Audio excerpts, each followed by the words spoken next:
The dictionary term for stock price refers to the current price that a single share of stock is trading for on the open market, which means that if you wanted to buy one single share of a company, ETF, mutual fund, whatever it may be, the stock price is how much you'd have to pay at that current time.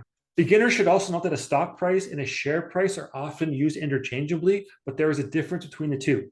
As a stock investor, you actually buy or sell shares of stock, and you do so at the current market or stock price. But a stock price does not tell you everything about a company. It merely reflects the price that people are willing to buy or sell shares at that moment in time. In fact, company A with a stock price of $5 might be worse, better, or equal to company B that has a stock price of $100. In order to find the true value of a company for yourself, you have to do something called fundamental analysis, which I will save for another video.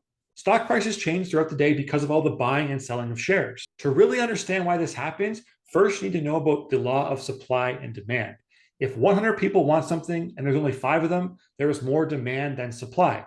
When this happens in the stock market, buyers continue to pay more and more for shares of stock, driving the price higher.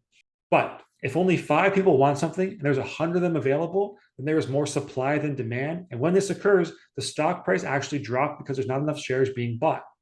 Aside from the actual buying and selling of shares, the mention of a company's name in the news, change in management, or earnings report can also influence the stock price. If the news is positive, this can lead to extra buyers driving into the stock and pushing the price higher. It would also do the opposite, though, and push the price lower if the news is negative or missed expectations. Now, before you go looking for your own stock prices, you have to know a company you want to know the stock price of. You can search online or use a website like CNBC or Yahoo Finance, but an easy way to do it, and a quick hack, is to do it once and just build a watch list.